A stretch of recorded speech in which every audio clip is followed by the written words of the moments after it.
15절입니다.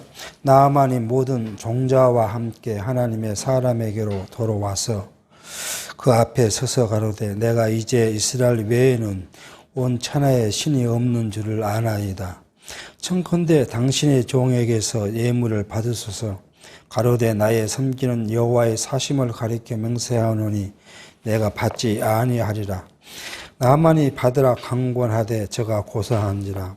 나아만이 가로되 그러면 청컨대 노새 두 바리에 실을 흙을 당신의 종에게 주소서. 이제부터는 종이 번제든지 다른 제든지 다른 신에게는 드리지 아니하고 다만 여호와께 드리겠나이다. 오직 한 가지 있사오니 여호와께서 당신의 종을 사유하기를 원하나이다. 곧 내 주인께 님몬의 당에 들어가 거기서 숭배하며 내 손을 의지하심에 내가 님몬의 당에서 몸을 굽히오니 내가 님몬의 당에서 몸을 굽힐 때에 여호와께서 이 일에 대하여 당신의 종을 사유하시기를 원하나이다. 엘리사가 가로되 너는 평안히 가라. 저가 엘리사를 떠나 조금 진행하니라. 우리는 나아만의 이 문둥병을 엘리사가 고침으로써 이방인에게도 하나님께서 섭리하시는 그 여호와를 우리가 지난 시간 살폈습니다. 그런데 이 나만의 문둥병을 고칠 때 엘리사는 아무것도 하지 않죠. 그냥 만나지도 않고 자기 방에서 종을 시켜서 요단강에 7번 몸을 씻으라 하고 그 말 외에는 아무 일도 하지 않습니다. 우리가 생각해 보면 만약에 엘리사가 나만을 만나서 손을 만졌거나 머리에 손을 얹어서 기도를 했거나 또 나만에게 뭘 이야기했다고 생각해 보면 하나님의 이 강한 그 섭리 능력보다는 엘리사의 능력이라는 것으로 우리가 오해할 수 있을 가능성이 크다고 보여줄 수 있을 것 같습니다. 결국 이 말은 또 우리가 구약 최초로 돌아가 보면 하나님께서는 늘상 말씀을 드리지만 이 하나님의 그 진리를 왜곡시키지 않기 위해서는 사람으로 어떤 것도 하지 말라고 하시거든요. 그러니까 자기에게 드린 제사를 드리는 제단도 하나님은 뭐 사람의 손을 만들지 말라고 하시고 모든 일에 있는 그대로 하나님께 드리라고 이야기를 하시죠. 솔로몬의 성전을 지을 때도 어떻게 해요? 성전에서 물을 깎고 담는 것이 아니라 나무를 캔 곳에서 또는 돌을 캔 자리에서 깎아서 성전에서는요 망치 소리 없이 지어지도록 섭리하시는 것이죠. 아니 요즘 같은 과학을 갖고 있는 세대에서도 건축을 하는데 건축 이 현장에서 아무 소리 없이 그냥 다 짜 맞춰졌다. 쉽지 않는 일이거든요. 가끔 극한 직업이란 이 TV 드라마 프로그램을 보면 그 건축하는 일 나오잖아요. 그러면 다 치수를 정하고 자르고 막 했는데 왔어도 불구하고 뭔가 안 맞으면 거기서 뭐 깎아내야 되고 그런 일들을 우리가 볼 수 있습니다. 근데 하나님은 솔로몬의 성전에 일체 소리 없이 그 건축되도록 섭리하셨다. 이 모두가 뭐예요? 하나님께서 하셨다는 것을 우리에게 보여주시는 역사라고 볼 수 있겠습니다. 나아만의 일도 이제 그런 것이죠. 그러니까 그렇게 나음을 받은 나아만이 이제 길을 가려다가 뭐예요? 엘리사에게 와서 자기에게 이제 은혜를 입었으니 그걸 보답하고자 한 것이죠. 그래서 이제 자기가 올 때 왕이 주었던 그런 보물이라든지 옷이라든지 이런 것들을 드리려고 하니까 엘리사가 그걸 거절했다고 그렇게 이야기를 합니다. 그러니까 나만이 이제 이야기하죠. 그러면 자기에게 노새 두 마리에게 실을 수 있는 흙을 줘서 이제 기념적으로 가져가겠다는 것이죠. 그래서 자기가 이제 자기 땅으로 가면 번제든지 제사든지 모든 일에서 다른 신에게는 드리지 않고 오직 여호와께 드리겠다고 하는데 걱정이 하나 있는 거죠. 자기 마음은 여호와를 향하고 여호와를 인정할 수 있지만 자기 고향에 들어가면 이방인 자기 왕이 그들은 뭐예요? 님몬의 신 님문당에 들어가서 님문을 섬겨야 한다는, 이방신을 섬겨야 되는데, 그때 항상 뭐예요? 왕이 자기를 데리고 가서 거기서 이제 절하게, 엎드려서 절하게 되니까 내 마음은 원치 않지만 왕이 자기에게 그것을 이야기함으로 할 것이다. 그러니까 이것을 뭘로 생각한 거예요? 이것이 우상숭배라고 본인이 알고 이제 이야기를 한 것이죠. 이것을 용서해 달라고 이야기를 합니다. 그러니까 엘리사는 그냥 평안히 가라. 엘리사의 눈에는 나만의 구원이 관심거리가 아니에요. 오늘 여기 핵심이 나만이 문둥병을 고치고 뭐 구원을 받니 못 받니 하는 논쟁이 핵심거리가 아니죠. 뭐요? 하나님이 여호와다. 하나님이 참신이시고 참신이 보낸 엘리사가 한 일들이 하나님께서 하신 일이라는 것을 우리에게 보여주는 사건이지, 나만이 구원을 받을까 말까? 그는 하나님 여호와를 고백했고 인정했는데 제가 돌아가서 자기 고향에 가서 할 수 없이 이방신을 섬겼다는 것에 대해서 그러면 우상 숭배는 아니야? 그런 논쟁거리가 아니라는 거예요. 근데 그런 쓸데없는 논쟁거리가 현 시대에 있어요. 온 교회가 그래요. 제가 한 37쯤 그쯤 됐을 때 해예요. 울산에, 우리 이제 공장이 울산에 가 있는데, 울산 공장 친구들이 여수를 왔다가 울산 가다가 교통사고가 났어요. 5명이 갔는데 3명이 죽었어요. 교통사고로. 회사에 업무로 왔다 가서 죽은 것이죠. 이제 조문을 여수에서 울산까지 갔어요. 관계가 있어서 갔는데, 거기에 누가 와 있냐 그러면 서울 본사에 있는 총무 상무가 왔는데, 그 양반이 교회 장로예요. 구수사 신학적 입장에서 보면 참 그게 눈에 안 맞는 일이었어요. 일단은 이 본사에서 온 사람은 유가족들하고 합의를 해야 되잖아요. 그래서 장례를 치러야 되니까 어디에요? 그 앞에 놓여 있는 그 이 상 앞에 가서 절을 하고 이제 이야기를 해요. 근데 본인이 저한테 하는 이야기예요. 이제 그 상무가 그렇게 절을 하고 자기 마음이 찔렸는지 저한테 하는 얘기가, 저 사람들 안 믿는 사람들이라 협상을 해야 돼서 자기가 그냥 아무 의미 두지 않고 그냥 가서 절했다. 그 이야기를 저한테 하는 거예요. 근데 우리는 이런 것이 별 의미가 사실 없는 거예요. 오늘 라마가 똑같은 이야기예요. 의미가 없는 건데, 누가 보면요, 연약한 성도가 보면 시험이 된다는 거잖아요. 이게 진리로 완전히 자기를 자유케 하지 못한 연약한 성도가 보면, 우상숭배 재단 앞에 가서 절하네? 뭐 장로도 절하네? 뭐 이렇게 하면 마음에 이제 유혹을 받을 거 아니에요. 그러니까 바울이 한 이야기는 다 그 의미 없는 거다, 그거. 그런데 가능하면 뭐라고? 교회에서는 연약한 성도를 위해서 덕을 세우려면 안 하는 것이 더 좋다. 해서 덕을 세우지 못하면 안 하는 것이 더 좋다. 그렇게 바울이 이야기를 한 거예요. 오늘 여기 이런 거 갖고 막 논쟁을 합니다. 일반 교회에서 청년들이 모여가지고 이 나아만이 구원을 받을까 말까? 이렇게 믿는 사람 이렇게 행동했는데 구원이 있을까 없을까? 그러면 예를 들어서 베드로는 예수를 3번이나 부인했는데 돌아왔는데 구원이 있을까 없을까? 그러니까 성경의 본질은 뭐냐 그러면 하나님 자기 계시라는 거잖아.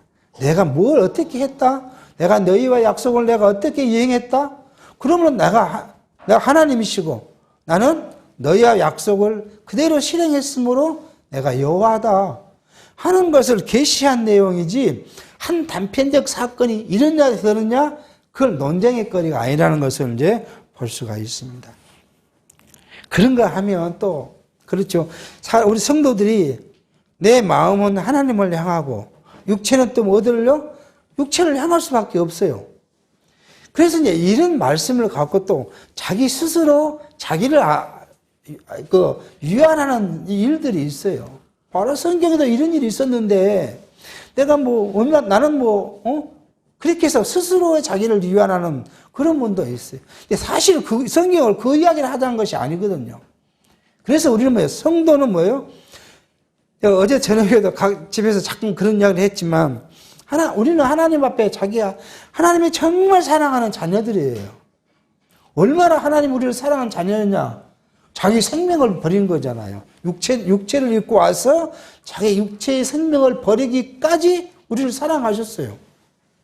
그러니까 우리가 잘못했다고 하나님이 금방 회초리로 가서 때리게, 우리 지금 이제 뒤에 현수 있는데, 현수가 얼마나 사랑스러워요. 어려가 뭘 알아요? 혼자 띵깡을 불어도 부모나 할아버지, 할머니는 누구예요? 그냥 웃고 말지, 그걸 매로 들고 때리질 않아요.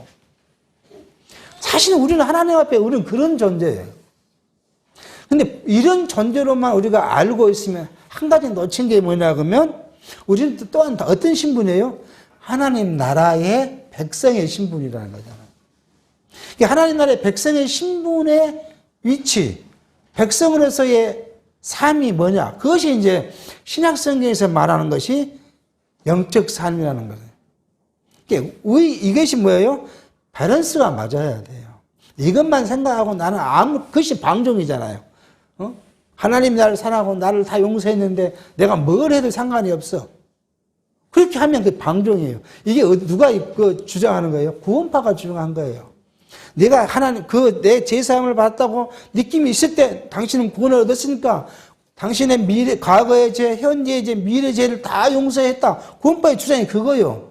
그러니까 오늘 내가 어떤 죄를 지어도 상관이 없다. 얼마나 자유스럽습니까? 그러니까 과거 이 구원파가 순체는 와서 하기 전에 뭐라고 했냐 그러면 뭘 예배당을 만들고 모여서 있고 그러냐. 그럴 필요가 없다. 구원파도 초기에는 무교회주의처럼 이야기를 했어요. 근데 그것이 그러면 모임표도 없고 연부할 필요도 없고 없다 그러면 이익이 없잖아요. 거기서 차츰차츰 또 똑같이 세소가 된 거잖아요. 예배당도 짓고 연보도 해야 되고 연보를 하다 보니까 그걸로 보니까 뭐예요? 자기들이 만든 어떤 단체에 소속을 해야 되고 그런 공장에 가서 일하고 그 공장에 일하는데 저임금으로 일하고 또 저임금으로 받은 것 중에서 일부분 띄어서 하나님께 바쳐야 한다고 바치게 하고 그런 구원파가 있어서 재산이 얼마나 많아진 거예요. 이게 결국 성경이 말하는 진리를 왜곡시키면 그렇게 되는 거예요. 이게 두 개가 뭐예요? 밸런스가 나는 하나님의 사랑받는 자녀고 내가 하나님 나라의 백성이므로 내 삶은 육체보다는 뭐예요? 우리의 영적 삶은 항상 하나님의 중심이 된 삶이 우리의 건전한 성도의 삶이다. 이것을 이제 바울은 우리 이야기를 했던 것을 기억하면서 우리의 삶을 살아갈 필요가 있지 않는가 생각합니다. 이렇게 해서 이제 나만의 것들을 이제 이야기를 하고요. 계속 나만의 이야기를 이어갑니다. 이게 이제 왜냐 그러면 이 모두가 결론적으로 말하면 표직적 사건이에요. 한번 보겠습니다. 20절. 하나님의 사람 엘리사의 사왕 게하시가 스스로 이르되 내 주인이 이 아람 사람 나아만에게 면하여 주고 그 가지고 온 것을 그 손에서 받지 아니하였도다. 여호와의 사심을 가리켜 맹세하니 내가 저를 쫓아가서 무엇이든지 그에게서 취하리라 하고 나아만의 뒤를 쫓아가니 나아만이 자기 뒤에 달려옴을 보고 수레에 내려서 맞아 가로되 평안이냐? 저가 가로되 평안이다. 우리 주인께서 나를 보내심이 말씀하시기를 지금 선지자의 생도 중에 두 소년이 에브라임 산지에서부터 내게 왔으니 청컨대 당신은 저에게 은 한 달란트와 옷 두 벌을 주라 하시더이다. 나만이 가로되 바라건대 두 달란트를 받으라 하고 저를 억제하여 은 두 달란트를 두 전대에 넣어 매고 옷 두 벌을 아울러 두 서안에게 지음에 저희가 게하시 앞에서 지고 가니라. 이 게하시 우리 이제 엘리사의 종 게하시가 욕심이 났죠. 아니 그렇게 줬으면 병까지 고쳐줬으면 당연히 선물을 좀 받을 것이지 받지 않고 다 돌려보내니까 욕심이 났어요. 그래서 이 게하시의 말이 멋있잖아요. 멋있어요. 여호와의 사심을 내가 가리켜 맹세한다. 내가 가서 꼭 뭘 받아오겠다. 누가 시키지도 않는 혼자 그렇게 각오를 하고는 가서 이제 돈을 받아왔다는 거 아니에요. 근데 그 핑계가 뭐예요? 선지자, 어린 선지자 생도가 보니까 여기 어디서 에브라임 산지. 그러니까 이 에브라임 산지는 이 예루살렘 우쪽에서부터 북이스라엘 산까지 쭉 있는 산지예요. 우리 태백산맥 하듯이 그 산지입니다. 그 산지에서 왔는데 이 애들한테 뭘 줘야겠다. 그래서 하나님한테와 옷 2벌을 가지고 가서 하겠다고 생각을 하고 와서 이야기를 합니다. 그럴싸한 핑계죠. 이 불법을 행하는 자들은 절대 그 엉뚱당도 않는 논제로 하지 않아요. 다 합당해요. 성경적으로 보면 다 하나님의 은혜고 하나님이고 하나님을 섬기한다는 것이고 다 하나님이 들어가요. 하나님 안 들어가고 하면 누가 그 이야기를 듣기나 하겠습니까? 그러니까 뭐 해야 돼요? 다 하나님께 드리면, 하나님께 봉사하면, 하나님께 헌신하면, 하나님께 헌신하는 일을 누가 부정하고 반대하겠어요? 반대할 수가 없잖아요. 다 하나님을 핑계대고 해놓고 그러면 뭐예요? 당신은 못 받는다고요? 복을 받는다고요.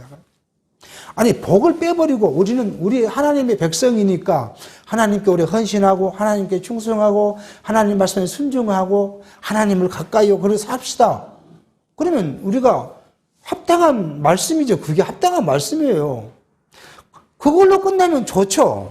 그걸로 끝나면. 뭐 육체의 행위를 막 강조하는 그렇게 바람직한 말씀은 아니지만 그래도 하나님의 백성으로서 그렇게 삽시다 하는 것은 그럼 뭐 우리가 부정할 수 없는 일이에요.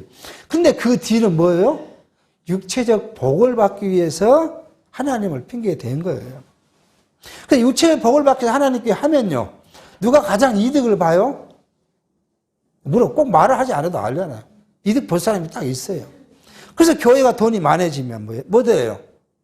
뭐 이거 해야 한다, 저거 해야 한다. 또 뭐요? 뭐 주의 종을 잘 대접해야 한다. 어찌나 그렇게 해서 온통 시끄러워요. 아니 우리 인터넷 뉴스에 많이 나왔던 이야기 아니에요.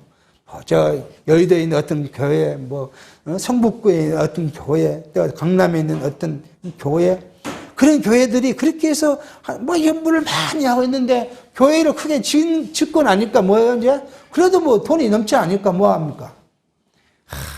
하나 주의 종이 일을 하려면 판공비가 필요하다. 무엇이 필요하다. 아니 누가 가면 다 교회가 하는데 또 목사님 판공비는 뭐 필요하겠어요? 그런데 그렇게 해서 1년이면 수십억씩의 판공비를 받아야 돼. 자기 재산, 교회 재산을 띄어서 아들에게 줘서 아들은 신문사를 만들고 무슨 회사를 만들어가지고 거기서 사회적으로 비난받은 일을 다 하고. 다 어디 있어요? 하나님을 핑계해서 성도로부터 뭘 팍 한 것이 이게. 본질과 다른 이야기. 그거 우리가 이걸 경계해야 할 부분을 지금 이야기를 하고 있는 이 사람 게하시도 나만의 입장에서는 합당한 이야기를 하는 거예요. 선지생도가 왔는데 가난하니까 그럴 돈 좀 도와줘야 되고 도와주는데 돈도 좀 필요하고 뭣도 필요하고요. 옷도 좀 필요하고. 그러니까 아무 의심 없이 나만의 자기 종을 시켜서 그걸 전대에 넣어가지고 주니까 나만의 종이 게하시 앞에 메고 갔다. 오늘 지금 그렇게 말씀합니다. 그러니까 우리는 교회에서 하는 일이라 해서 모두가 선한 일이다. 하나님의 일이다. 그렇게 그냥 아무 비판 없이 검증 없이 그렇게 여기는 것도 우리가 조심해야 할 부분이에요. 또 하나님의 일을 하는데 인간의 방법과 인간의 생각을 또 해가지고 못하게 하는 것도 우리가 경계해야 할 일이에요. 그 언제 말씀을 한번 들은 적도 있지만 제가 이제 여기 오기 전에 어떤 교회 가까이 교회에서 하는 이야기예요. 목사님이 옛날 사택에 우리 알잖아. 옛날 이렇게 무다지 문 사택 얼마나 여름은 덥고 겨울은 춥습니까? 그러니까 마침 교회 사택 뒤에 어떤 사람이 집을 깨끗이 지었는데 교회를 통해서 그 건물을 들어가야 돼요. 이게 얼마나 불편해요. 지어놓고는 이제 살지도 살지도 못하고 이제 나갔어요. 이게 목사님이 그것을 전세대에서 교회가 쓰면 좋겠다 하는 제안을 했어요. 그러니까 그 어떤 집사님이 이제 반대를 시작하는데, 정말 세상적인 이야기를 다 갖고 와서 반대를 해요. 처지가 시끄러워요, 그것 때문에. 그러니까 이제 일부가 한 이야기죠. 아니, 그거 돈을 버린 것도 아니고 전세로 살다가 교회가 필요하면 또 사드릴 수도 있을 것이고. 아니, 목사님 좀 깨끗한 집에서 살면 뭐가 그렇게 나쁘냐. 교회가 돈이 없었는 것도 아닌데, 결국은 들어가 살게 됐어요. 근데 그 인간적인 생각을 갖고 반대하던 그 집사님은 뭐 그분이 몇 년 동안 마음이 괴로워서 힘들어해요. 가만히 생각해 보니까 이제 그런 일이 끝난 뒤에 생각해 보니까 괜히 자기가 반대한 것 같기도 하고 뭐 무엇을 못하게 하는 것 같기도 하고 그러니까 마음이 괴로워가지고 한 몇 년을 괴로워하더니 그 교회를 못 다니고 시내 다른 교회로 나가게. 그러니까 하나님의 일이 되어가는 일을 인간의 생각으로 하나님의 일이라고 하는 것도 경계해야 할 일이고 하나님의 선한 일을 인간의 방법으로 막으려 하는 것도 우리가 경계해야 되고 그래서 우리가 어떤 일을 되면 하나님의 뜻이 어디 있을까 하는 것을 먼저 생각해 보고 또 내가 만약 우리가 하나님 앞에 우리가 섰다 생각하면 하나님은 어떤 것을 더 좋아하실까 하는 것도 우리가 생각하면서 교회 일도 계획을 하고 결정하고 그런 것이 뭐예요? 그렇게 되면 그 일은 뭐예요? 아름답게 가요. 근데 고집으로 가면 뭐 해야 한다거나 하지 말자거나 모두가 고집으로 하면 항상 그걸로 통해서 교회는 불화가 생기는 거죠. 불화가 생겼다면 뭐예요? 거기는 하나님의 뜻이 좀 멀리 돼 있었구나. 그래서 하던 고집도 하지 말자는 고집도 한번 다시 내려놓고 우리가 생각해 볼 필요가 있는 그런 그 교회 삶의 생활을 경험하기도 합니다. 이렇게 이제 나아만으로부터 이제 이 물건을 얻은 게하시, 이 게하시 사건이 이제 납니다. 24절 언덕에 이르러 게하시가 그 물건을 두 사환의 손에서 취하여 집에 감추고 저희를 보내어 가게 한 후 들어가서 그 주인 앞에 서니 엘리사가 이르되 게하시야 내가 어디서 오느냐 대답하되 종이 아무데도 가지 아니하였나이다. 엘리사가 이르되 그 사람이 수레에서 내려 내 맞을 때에 내 심령이 감각되지 아니하였느냐 지금이 어찌 은을 받으며 옷을 받으며 감남원이나 포도원이나 양이나 소나 남종이나 여종을 받을 때냐 그러므로 나만의 문둥병이 내게 들어 내 자손에게 미쳐 영원토록 이르리라. 게하시가 그 앞에서 물러나오매 문둥병이 바라여 눈같이 되었더라. 설교가들은 이야기합니다. 뭐라고요? 주인을 속인 게하시, 엘리사를 속인 게하시. 그래서 게하시가 뭘 걸렸다고요? 문둥병이 걸렸다는 거예요. 그러니까 누구를 속이면 안 된다는 거예요. 속이면 안 된다. 이렇게 이제 그냥 설교하는 거예요. 특히 누구를 속이면 안 돼요? 하나님을 속이면 안 되고. 하나님 알고 있는데, 지금 엘리사가 그 이야기를 하잖아. 내가 그거 받을 때 마음이 팍, 어디 변화가 없었냐?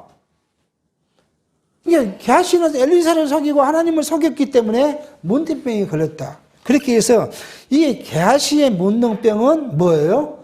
속이는 결과라고 지금 설교를 합니다. 근데 우리가 살면서 거짓말 안 해보고 너 속여보지 않은 일이 있습니까?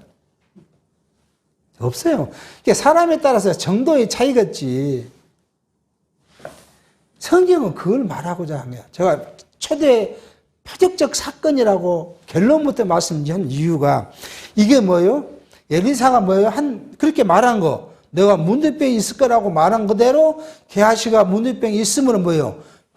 엘리사가 하나님이 보낸 참 선지자다 하는 것을 우리에게 지금 계시하는 내용이지 우리들에게 내가 거짓말하면 문둥병 걸립니다. 그러면 온 세상 사람들이 다 문둥병 걸려야죠. 그러니까 뭐든지 뭐예요? 행위를 강조하다고 보니 이렇게 이야기를 하는 게 된 거예요. 본질은 하나님의 계신. 그러니까 성경을 설명할 때, 최초의 설명을 성경할 때, 뭐 조정신학이든 자유신학이든 성경신, 이제 구소사, 이게 언어성취사 성경신학이 아닌 구소사적 성경신학이든 모든 성경을 이야기할 때 뭐라고 이야기해요? 성경은 하나님의 말씀이고 하나님의 자기를 계시한 계시의 말씀이라고 이야기를 해요. 그렇게 가르쳐요. 원본적으로는 그렇게 가르쳐 놓고 이렇게 설교하면 뭐예요? 하나님의 계시가 아니라 사람이 뭘 하면 하나님이 거기에 보응하는 거예요. 죄를 지으면 저주하고 하나님께 충성하면 복을 주고 이렇게 가르치는 거예요. 완전히 정반대로 성경을 가리키고 있는 걸 볼 수가 있어요. 그래서 고민스러운 것들이 우리가 세상을 보는 또 세상 기독교를 보는 우리 시각이 참 고민스러워요. 근데 우리는 뭘 생각하냐? 그 사람들은 그 사람의 논리대로 그게 가는 거고 우리는 우리의 논리대로 하나님을 바라보고 알고 그를 경외하고 사는 것이 그게지 우리가 그 사람들을 끝까지 다투고 논쟁할 필요까지 없지 않는가를 생각하게 합니다. 근데 이건 뭐예요? 결국 이렇게 해서 문틈이 고쳐지는 사건은 지난 시간에 말씀드렸지만 장차 오실 그리스도 메시아 오늘 우리에게는 오신 메시아께서 어떤 마태, 마가, 누가, 요한복음에서 성취했던 그 사건들 그 사건의 예표로서의 모형적 사건이라는 것을 우리가 기억해야 하는 거예요. 그걸 지금 오늘 우리에게 나타내 주신 거예요. 선지자를 통해서 그렇게 한 일들. 그러니까 그리스도께서 오신 그리스도는 뭐예요? 선지자로 오셨고 제사장으로 오셨고 그게 지금 우리에게 예표적으로 우리에게 보여지는 말씀이라는 것을 기억해야 합니다. 그렇게 해석해야만이 성경을 바르게 보는 것이죠. 이걸 뭘로요? 계시 행동으로 생각해 보면 성경이 말씀하신 하나님의 계시의 말씀이 결국은 인간의 것으로 탈바꿈돼서 왜곡되어 간다는 말을 하게 합니다. 예수께서는 어떤 거 하십니까? 지나가다가 무화과 나무를 보고 저주하십니다. 근데 그 성경은 뭐라고 했어요? 무화과 열매를 맺을 때가 아니라고 성경 분명히 이야기해놔요. 근데 그 무화과가 열매가 없다고 저주하니까 결국 그 저주대로 무화과 나무가 말라서 죽어버렸다. 성경 그 이야기를 해요. 그리스도께서 친 저주, 이 저주가 그대로 성취된다는 사실을 뭐예요? 엘리사가 게하시를 저주함으로써 그대로 성취됐다는 것들을 오늘 우리로 통하여 알게 하신 말씀이라고 볼 수가 있겠습니다. 또한요, 예수께서는요, 나면서부터 안진병이, 그리고 봉사된 자에게 하나님 예수께서는 이야기하시니까 그대로 성취된 것이죠. 눈을 뜨고 앉은 자가 일어난 일들이 결국 예수의 일들을 그대로 나타냈다는 사실을 오늘 우리를 보게 합니다. 자, 다음 이제 9절에 가면 대적에게 행하는 것인데, 대적은 이제 이 아람 군대가 쳐들어와서 생긴 일, 그것을 말씀하는데 그 전에 한 가지 이제 도끼 사건을 이야기합니다. 6장 1절입니다. 선지자의 생도가 엘리사에게 이르되 보소서 우리가 당신과 함께 거한 곳이 우리에게는 좁으니 우리가 요단으로 가서 거기서 각각 한 제목을 취하여 그곳에 우리의 거할 처소를 세우사이다. 엘리사가 가로되 가라. 그 하나가 가로되 청컨대 당신도 종들과 함께 하소서. 엘리사가 가로되 내가 가지라 하고 드디어 저희가 함께 가니라. 무리가 요단에 이르러 나무를 베더니 한 사람이 나무를 벨 때 도끼가 자루에서 빠져 물에 떨어진지라. 이에 외쳐 가로되 내 주여 이는 빌려온 것이니이다. 하나님의 사람이 가로되 어디 빠졌느냐 하매 그곳을 보이는지라. 엘리사가 나무 가지를 베어 물에 던져서 도끼로 떠오르게 하고 가로되 너는 취하라. 그 사람이 손을 내밀어 취하니라.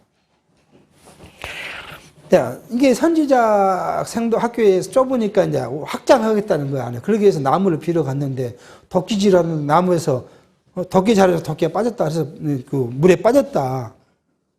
그래서 엘리사가 그 나무를 꺾어서 어떤 나무 뭔지 말하지 않죠. 나무 가지를 꺾어서 넣었더니 도끼가 물에 떠올랐다. 이건 중력을 위반한 거잖아요. 무거운 쇠도끼가 물에서 떠올랐다는 것은 있을 수 없는, 우리로는 있을 수 없는 사건이 벌어진 거예요. 그러니까 이게 이제 이 해석이 어려워요. 해석이. 뭘 해야 도끼가 떠오를 수 있게, 현대로 말하면 뭘 해야 물에 빠진 쇠붙이가 떠오를 수 있겠습니까? 뭘 해야? 그러니까 이런 말은 또 쏙 뺍니다. 설교가들은 또. 어떻게 말할 수 있는 것이 아니니까. 근다고 예를 들어서 요단강을 건넌 것처럼 건너가라 그러니까 제사장이 먼저 메고 건넜더니 요단강이 나는 갈렸다. 무슨 행위가 있거나. 그런데 도끼 여기는 행위가 없어요. 이게 설교가들은 또 쏙 뺍니다. 이런 것은. 이게 뭐예요? 결국은 표적적 사건을 통해서 계속 이야기하지만 핵심은 뭐예요? 하나님이 참 선지자, 이제 참 신이라는 거예요. 그걸 말하기 위한 것이지, 이건 무슨 일을 하면 도끼가 떠오르고 이런 것이 아닌 것을 성경은 이야기합니다. 지금 이렇게 한 건 뭐예요? 엘리사가 하나님의 참 선지자라는 것을 계속 강하게 강조해 놓고, 그 다음에 이제 8절 이후에 보면 어떤 사건이 나는가 하는 것들을 한번 보도록 하겠습니다. 8절입니다. 때에 아람 왕이 이스라엘로 더불어 싸우며 그 신복들과 의논하여 이르기를 우리가 아무데 진을 치라 하였더니 하나님의 사람이 이스라엘 왕에게 기별하여 가로되 왕은 삼가 아무 곳으로 지나가지 마소서. 아람 사람이 그곳으로 나오니이다. 이스라엘 왕이 하나님의 사람의 자기에게 고하여 경계한 곳으로 사람을 보내어 방비하기가 한두 번이 아닌지라. 그럼 이러므로 아람 왕의 마음이 번뇌하여 그 신복들을 불러 이르되 우리 중에 누가 이스라엘 왕의 내응이 된 것을 내게 고하지 아니하느냐. 그 신복 중에 하나가 가로되 우리 주 왕이여 아니로소이다. 오직 이스라엘 선지자 엘리사가 왕의 침실서 하신 말씀이라도 이스라엘 왕에게 고하나이다. 왕이 가로되 너희는 가서 엘리사가 어디에 있나 보라. 내가 보내어 잡으리라.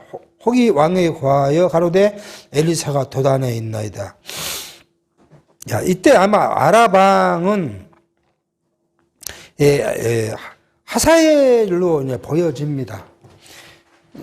이 엘리사가 이 사역하던 시절에는 BC 851년, 엘리사는 BC 851년에서 490 몇 년까지 정도 보니까 794년. 794년이 엘리사가 활동한 시기를 보았을 때, 이 아마 하세일로 보여집니다. 아람 왕이 엘리사 이후에는 베나닷 1세, 베나닷 1세가 있고 2세가 있고요. 그 다음에 이제 이거 하사엘이 있어요. 하사엘이 왕으로 활동한 시대는 BC 842년에서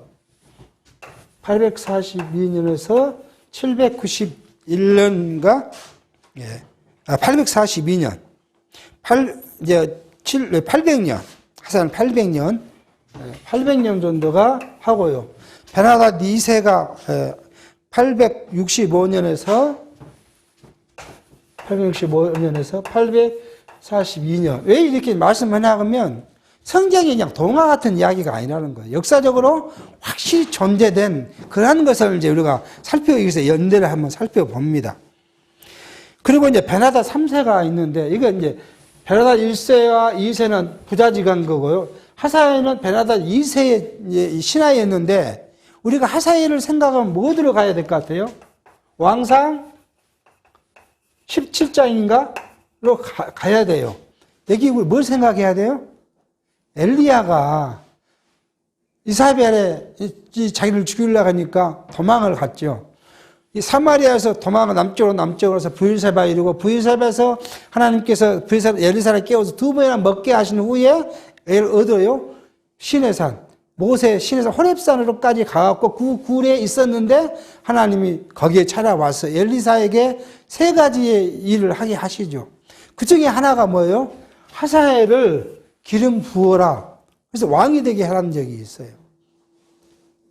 이게 우리는 지금 엘리야는 이 웃세대 때 했는데, 그래서 이제 누가요? 엘리사와 다마쿠스를 가서 하사엘을 기름 붓게 해요. 이게 뭐예요? 엘리야에게 했던 하나님의 그 예언이 그대로 이제 엘리사를 통해서 성취됐다는 사실을 우리는 기억해야 합니다. 그래서 하사엘이 왕이 된 거예요. 그 전에 이미 하나님께서 하사엘로 왕을 세우겠다고 예언하셨기 때문에. 그래서 이 사건이 아마 이 사건이 하사엘 때 있었던 사건으로 이제 보아지지요. 근데 이 하사엘이 이제 왔다고 아람 왕 하사엘, 이게 왕의 이름은 이야기하지만 왕이라고 한 것이 이제 하사엘로 봤고요. 그래서 이 사람이 이제 이스라엘 쳐들어왔는데 이게 진을 칠 거 아니에요. 진을 친 곳에 진을 딱 치면 하나님이 엘리사에게 어디에 진을 치게 했다. 그러므로 또 엘리사는 왕에 가서 여기를 지나지 말라고 이야기하면 그거 다 방비가 되었다. 그러니까 이 하사엘이, 이 아람 왕 하사엘이 자기 신하들에게 분명히 이스라엘과 내통한 사람이 있을 거다. 그러니까 우리가 계획을 세우면 그대로 저쪽을 알고 그걸 방비를 하지. 누가 했는지 잡아와라. 그거 아니에요. 그러니까 그 중에 한 사람이 아니다. 하나님의 선지자 엘리사가 있는데 당신 침실에서 생각하는 것까지도 엘리사가 다 알고 자기 왕에게 이야기해 준다. 그러니까 그럼 우리가 엘리사를 잡자. 지금 그 이야기죠. 잡겠다. 그래서 도단이 이제 그래서 엘리사가 어디 있냐고 하니까 도단에 있다. 도단은 사마리아에서 북쪽으로 한 20km 정도 떨어져 있는 곳에 이제 있는 위치에 도단이 있습니다. 그 도단에 있다고 이야기를 이제 합니다. 그래서 14년 왕이 이에 말과 병거와 많은 군사를 보내매 저희가 밤에 가서 그 성을 에워쌌더라. 하나님의 사람의 수용드는 자가 일찍이 일어나서 나가보니 군사와 말과 병거가 성을 에워쌌는지라. 그 사환이 엘리사에게 고하되 내 주여 우리가 어찌하리이까. 대답하되 두려워하지 말라.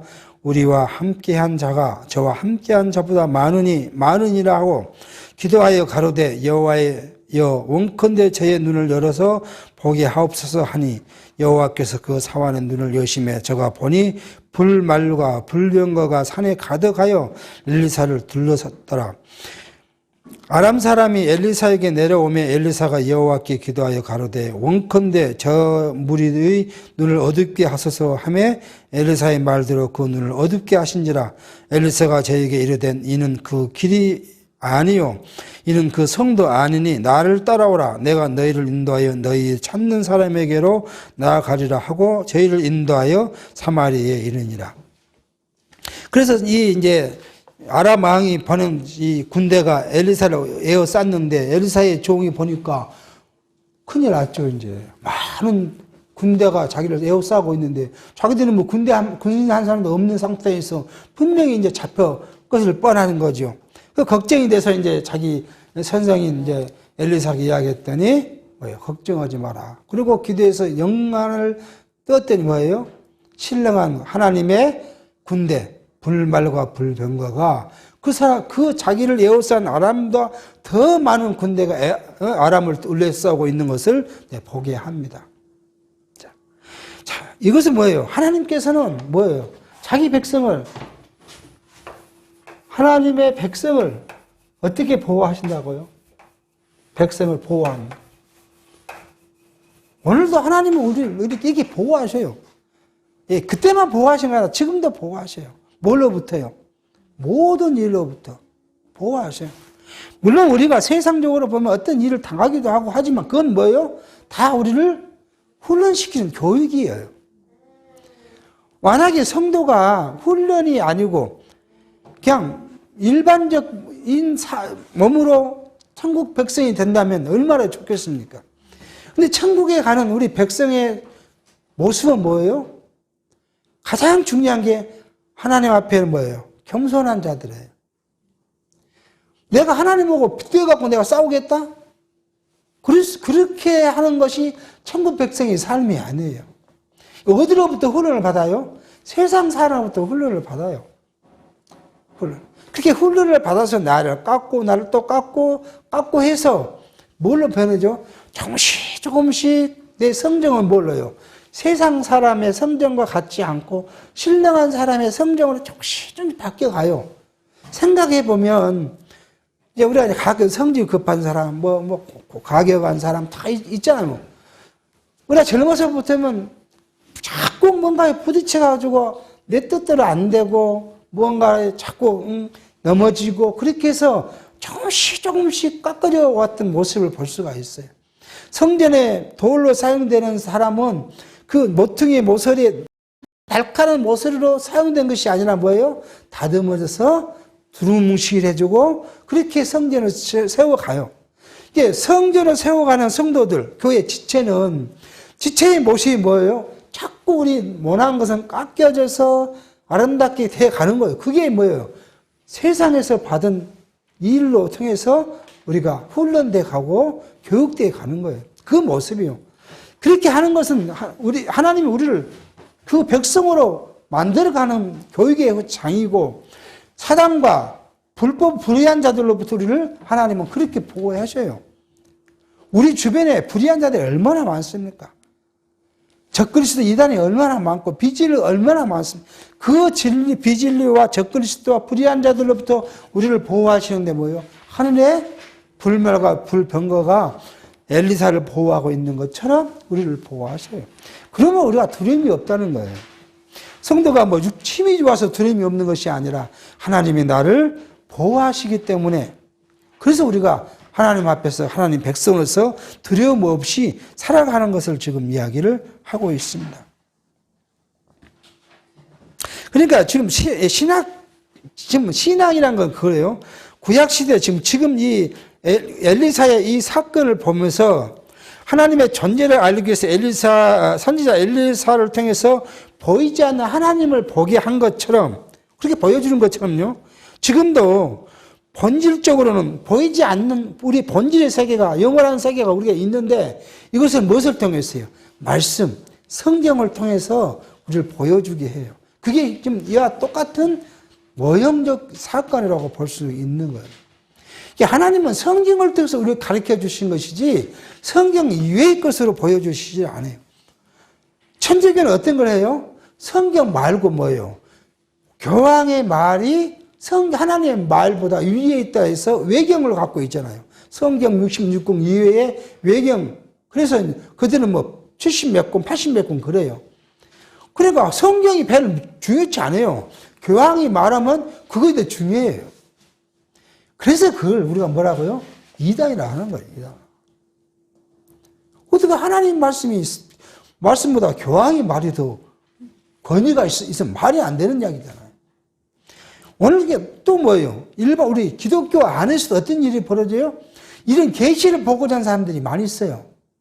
신비주의자들도 그렇고 그런 데에 빠진 사람들이 그래요. 그래서 계시를 보기 위해서 뭐 해야 돼요?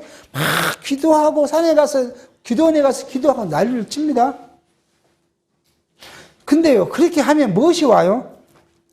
제가 경험해 보니까 악령이 와요, 악령이. 잠 못 자게 졸려 죽었으니까 뭐 와요? 악령이 오더라고요. 배고프니까 뭐가 와요? 악령이 와요.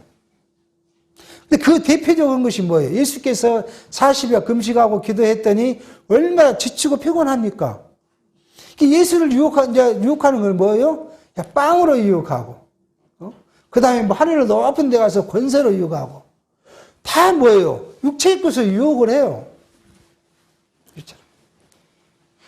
사업을 해야 됩니다. 사업을 해야 되니까 어디로 가라고요? 그 어떤 교회 권사님이 기도하면서 영적 신령하다고 하면 동쪽에 가서 사업하면 잘 됩니다. 그걸 믿어요. 믿어. 그것이 지금 얼마나 성경적 측면에서 어리석은 짓이라는 걸 알아요. 하나님을 알게 하고 하나님의 뜻을 구분하는 것이 성경인데 성경을 버리고 사람이 뭘 해서 그것을 이야기하고자 해요.